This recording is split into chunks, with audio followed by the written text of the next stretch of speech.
Introdução à minhocultura. Bem, a vermicompostagem ela é um processo de reciclagem de resíduos orgânicos com a utilização de minhocas. Ou seja, eu preciso da minhoca, que ela como um excedente de alimento, um resíduo orgânico, que eu vou estar explicando mais para frente na aula, e ela utiliza desse resíduo orgânico, então, para transformar em produção de substrato, que se chama humus ou vermicompostagem. A minhocultura, ou vermicompostagem, ela começou a se expandir pelo mundo na década de 70. Então, a partir daí, 10 anos depois e 20 anos depois, entre 80 e 90, passou a ser alvo de estudos pela comunidade científica. Então, nos anos 70, alguém já viu que aquele bichinho debaixo da terra que se movia tinha capacidade de produção. A partir dos anos de 80 e 90, começaram os estudos científicos na área. E aí, a partir disso, a minhocultura começou a ser usada como sistema de produção. Então, por que a minhocultura começou a ser alvo da comunidade científica? Porque, além dela utilizar como insumo de alimentação para minhoca a produção orgânica ou rejeitos, muitas vezes, que poluem o ambiente, ela também produz, né? Ela é economicamente viável. Então, no slide, eu quero que vocês acompanhem comigo a minhoca. Então, ela pode produzir através de lixo orgânico, dejeto, do que? De esterco, palhada, forragem. Ela pode produzir humus. Humus, então, é o substrato da digestão dela, que ocorre dentro do aparelho digestivo dela. A gente ainda vai estudar a anatomia do aparelho digestivo. Então, ela produz humus. Esse humus, o que contém? Então, ele contém bastante carbono e nitrogênio, né? Ele tem um alto nível de nitrogênio, o que é muito bom para o solo, para a correção do solo, o que é bom para crescimento de planta, de forragem, de árvore, de hortaliças, de frutas. Então, por isso que ela é economicamente viável, ok? Além dela ser economicamente viável a produção de humus para o solo, a minhoca in natura em si, ela pode ser utilizada para iscas vivas, pesqueiros, né?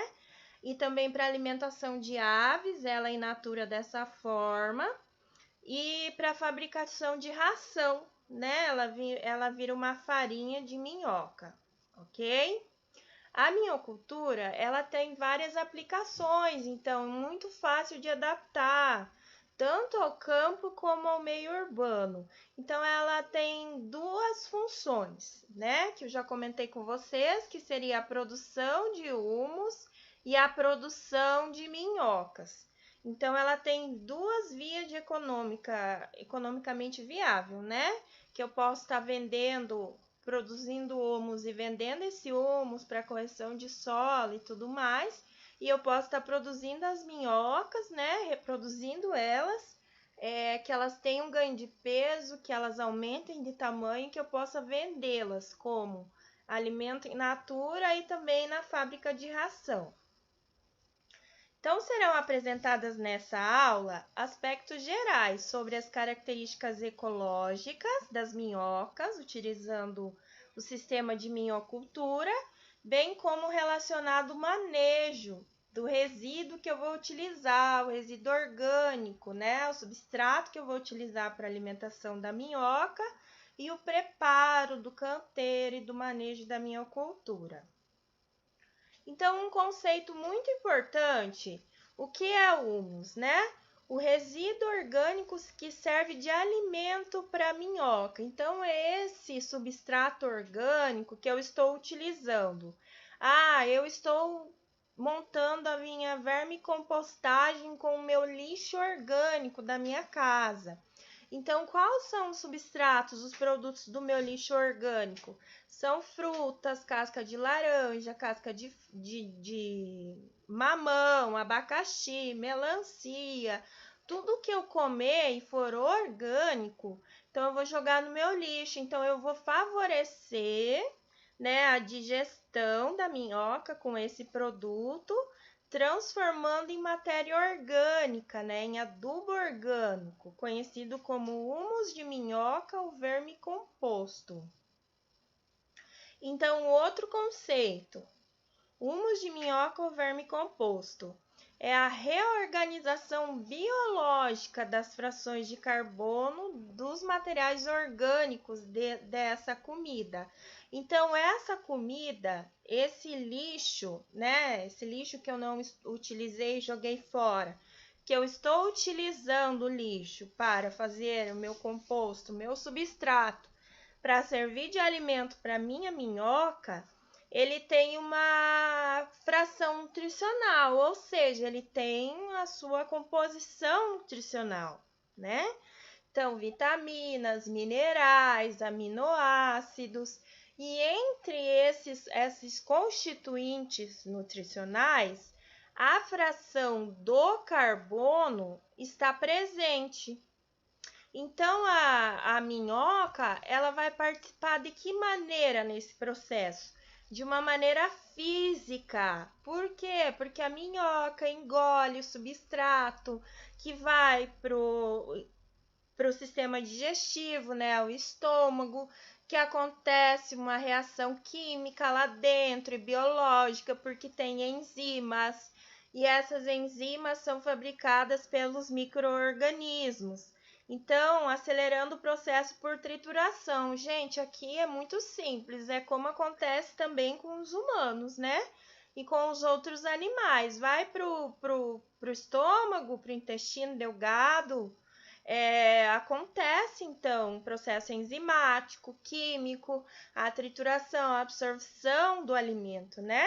Então, ela utiliza enzimas e hormônios para fazer isso, certo? Então, eu coloquei aqui mais um tipo de conceito para fechar bem o que seria humus e vermicomposto, né? É o resultado da combinação da ação de minhocas e da microflora que habita seu trato digestivo, dando origem ao vermicomposto. Então, aqui no slide, vamos lá, nós temos as minhocas na sua forma in natura, nós temos o trato digestivo com os seus micro-organismos, olha eles aqui. A gente ainda vai estudar a anatomia da minhoca, ver como é que funciona o trato digestivo, né? Então, minhoca, mais micro-organismo, produção de humus, né? O humus, gente, quando ele tá pronto, ele parece pó de café. Olha aqui, é bem característico do pó de café, né? Aquele pó que a gente utiliza para fazer café. E quais são as espécies de minhocas utilizadas em vermicompostagem? Então, seriam as mais utilizadas no Brasil. A Eisenia fétida e a Eisenia andrae. Esse nomezinho é um nome científico, né?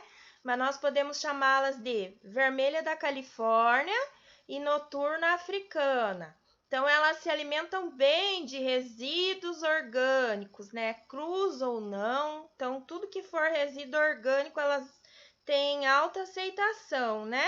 E alta capacidade de proliferação, ou seja, elas se reproduzem, crescem, ganham de peso, sendo assim crescimento muito rápido, né? Então, por isso que elas têm sido utilizadas. A vermelha da Califórnia, gente, ela é preferida, porque ela se adapta melhor ao cativeiro que você criar. E também ela não é fujona, ela fica no local, se reproduz ali e cresce ali. Consequentemente, vai produzir o humus que a gente necessita. Já a noturna africana, o único problema dela é que ela é meia fujona. Se eu não adapto ela com o substrato desejável, com o ambiente desejável, ela foge do local. Por isso que a vermelha da Califórnia é mais utilizada. Só que se eu tenho um controle maior do meu ambiente de criação da noturna africana, ela também tem alta capacidade de reproduzir e de ganho de peso. Então, consequentemente, a gente pode imaginar que se ela tem um ganho de peso acelerado e um tamanho acelerado, ela também vai produzir humus mais do que a vermelha da Califórnia. Mas aqui no Brasil, gente, são as duas mais utilizadas, ok? Então, resíduos orgânicos, campo ou cidade. Então, se você mora na propriedade, no campo, ou se você mora na cidade, você pode ter o sistema de criação da minhocultura. Por quê? Porque o fundamental do sistema é que haja resíduo orgânico disponível na sua propriedade ou na sua casa. Então, aqui na foto eu coloquei um resíduo orgânico. O que é isso, gente? É lixo, é folha, é casca de fruta, de laranja, de mexerica, goiaba. Então, resíduo orgânico são vários que eu posso estar utilizando. Então, resíduos orgânicos do campo, né? O esterco bovino é o mais utilizado, né? Mas eu posso estar utilizando também esterco de cavalo, de coelho. Então, o esterco bovino, ele tem estudos que a minhoca, ela se desenvolve mais em ganho de peso, em crescimento e produção de humus. Mas nada impede, se eu não tenho esterco de bovino na minha propriedade, eu vou ter de cavalo, posso utilizar, eu vou ter de coelho, posso utilizar. Então, resíduos vegetais como o capim-elefante, que é muito encontrado nas propriedades, leguminosas e folhas palhadas também, gente, eu posso estar utilizando. O que acontece com a leguminosa? A leguminosa é uma forrageira que ela tem alta produção de nitrogênio, né? Ela é rica em proteína. Então, se eu dou um substrato para a minhoca que ele é rico em proteína e nitrogênio, eu vou ter maior produção, tanto como ganho de peso da minhoca, vou ter um animal maior, com reprodução maior, como também uma produção de humus muito maior. O resíduo orgânico, né, da cidade. Vamos lá, utilização de resíduos orgânicos domésticos, como o meu lixo, em outras palavras, o meu lixo orgânico, aquilo que é decomposto, né? Então, o que não é decomposto não é lixo orgânico. Então, o que seria? Casca de vegetais, frutas, cozidos ou não, então arroz cozido, macarrão, guardanapos de papel que eu utilizar. Também, por que, professora, guardanapos de papel? Porque eu tenho uma alta quantidade de celulose, de amido. Então, a minha minhoca, ela utiliza muito bem esse substrato para poder se desenvolver, né? E todos os tipos de resíduos orgânicos que geralmente vai para a lixeira. Então, aqui eu coloquei um exemplo muito fácil do nosso minhocário, né? Numa foto de perfil dele. Então, ao longo do solo, ao longo do perfil. Então, aqui a gente tem ar, umidade. Então, eu dividi os meus compostos em verdes e castanhos, para vocês entenderem. Então, os verdes pode ser legume, seiva de flor, flor, casca de ovo, casca de fruta, pão, café, chá, massa. Os meus castanhos são folhas, né? Papel. Então, tudo que for que eu dividi por cor. Então, castanho e verde. Tudo que for orgânico, gente, né? Então, eu deposito meu solo, né? Minhas pedrinhas, meu substrato, castanho, verde, a minhoca, castanho, verde, a minhoca, castanho, verde, a minhoca, né? Aqui até mostrando a maçãzinha ali, a casca de ovo sendo decomposta, bem legal. E aqui em cima, no final do meu minhocário, eu vou colocar casca de banana, palha, um plástico, até um tecido, gente, eu posso estar colocando se eu não tenho outra coisa. Mas é para quê? Para proteger da umidade, do sol, de predador, ok? Então, como que eu vou preparar o meu substrato, né? O substrato, antes de eu colocar as minhocas, eu preciso preparar esse substrato. Por quê? Porque esse substrato contém uma alta quantidade de nitrogênio, de proteína. Esse nitrogênio, ele excreta um composto que chama ureia.